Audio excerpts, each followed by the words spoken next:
Welcome to AK TV news. నిజం నిప్పు లాంటిది. వార్తలు చదువుతున్నది ఉదయగిరి శివ. విజయవాడ భారీ బహిరంగ సభ. హిందూ దేవాలయాలకు స్వయం ప్రతిపత్తి కల్పించడమే అజెండాగా గన్నవరం మండలం కేసరపల్లి వద్ద ఉదయం 8 నుంచి సభా ప్రాంగణమంతా జై శ్రీరామ్ అంటూ జన సందోహముతో విచ్చేస్తూ ఉన్నారు. హైందవ శంకారావం సభలో సాంస్కృతిక కార్యక్రమాలు మరియు జానపద గేయాలతో నృత్య ప్రదర్శన తిలికిస్తున్న హిందువులు బంధువులు జై శ్రీరామ్ అంటూ సభా ప్రాంగణమంతా భక్తి భావనతో మారుమోగిపోయింది.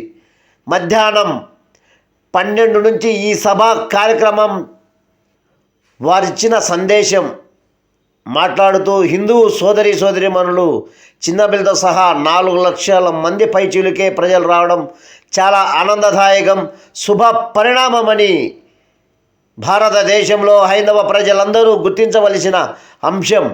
మన గుడులు మన భూములు అప్పగించండి. హైందవ శంకారావం సభలో వర్తల డిమాండ్. నిన్నటి వరకు దేవాలయాలు తమకు అప్పగించాలని కోరుతూ వచ్చిన విహెచ్పి తాజా ఆలయాలతో పాటు భూములను కూడా తమకు అప్పగించాలని డిమాండ్ చేసింది. ఆ సంస్థ ఆధ్వర్యంలో విజయవాడలోని కేసరపల్లి ఆదివారం జరిగిన హైందవ శంకారావం సభలో ప్రసంగించిన పలువురు వ్యక్తులు ఈ అంశాన్ని ప్రస్తావించారు. బీజేపీ మాజీ ఎంపీ విహెచ్పి జాతీయ ఉపాధ్యక్షులు గోకరాజు గంగరాజు అధ్యక్షత వహించడం జరిగినది. ఈ సభలో దేవాలయాల ఆస్తుల కేంద్రంగానే పలువురి ప్రసంగాలు సాగాయి. దక్షిణ భారతదేశంలోని 5 రాష్ట్రాలలో కోట్లాది ఎకరాల భూములు ఆలయాలకు ఉన్నాయని, ఒక్క ఆంధ్రప్రదేశ్లోనే 7,000 దేవాలయాలకు లక్షల ఎకరాల భూములు ఉన్నాయని, వాటిని హిందువులకు అప్పగించాలని వారు డిమాండ్ చేశారు. విశ్వ హిందూ పరిషత్ జాతీయ అధ్యక్షులు అలోక్ కుమార్ మాట్లాడుతూ హిందూ దేవాలయాలను ప్రభుత్వ చేతుల నుండి విముక్తి చేయాలని అన్నారు. టీటీడీ వచ్చే ఆదాయముల ప్రభుత్వం 7% తీసుకుంటుందని, మరో 5% కామన్ గుడ్ ఫండ్ కింద తీసుకోబోతుందన్నారు. ఆలయాల్లో వచ్చే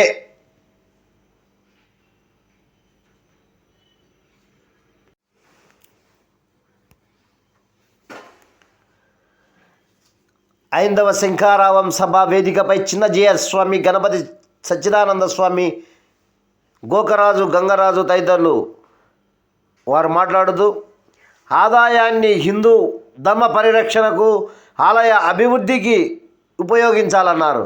ఆలయాలకు స్వయం ప్రతిపత్తి కల్పించాలని, ఆలయ ట్రస్ట్ బోర్డుల పదవులు రాజకీయ పునరావాస కేంద్రాలుగా మారాయన్నారు.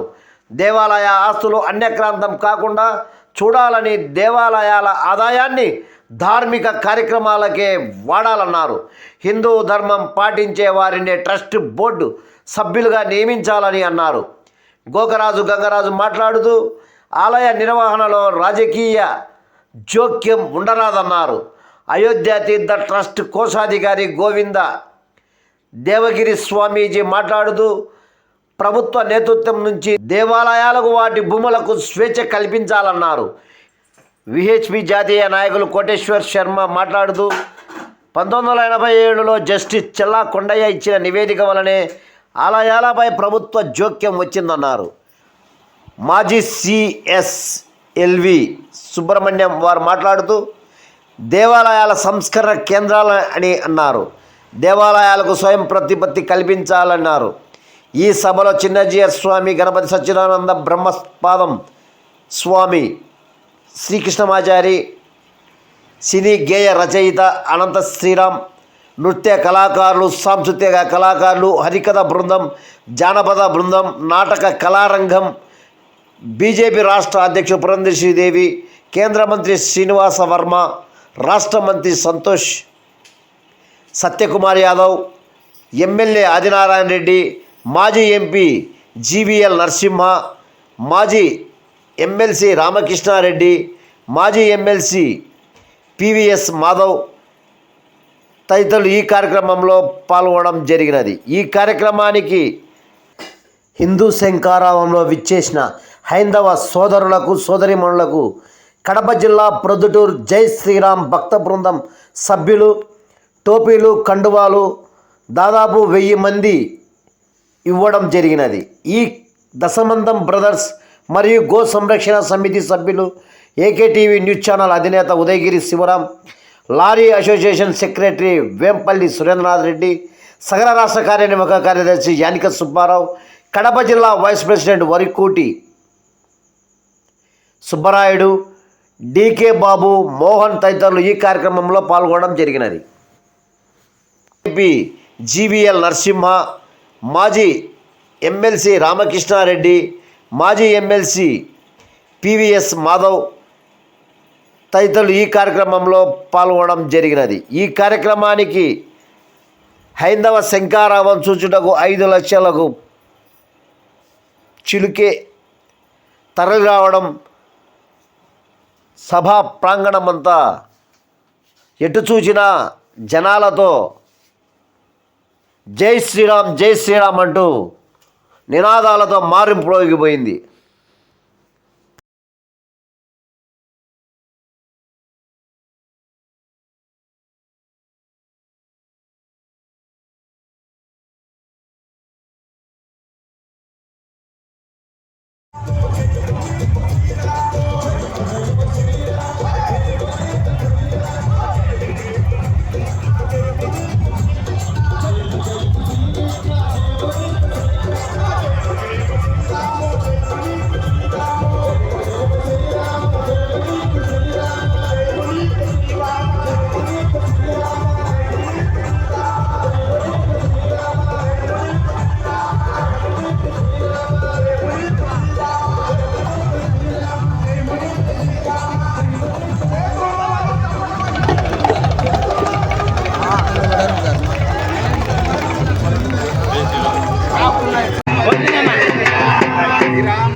మళ్ళీ మాట్లాడతాను.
ఇలాంటి వార్తల కోసం చూస్తూనే ఉండండి మీ ఏకే టీవీ న్యూస్, నిజం నిప్పులాంటి.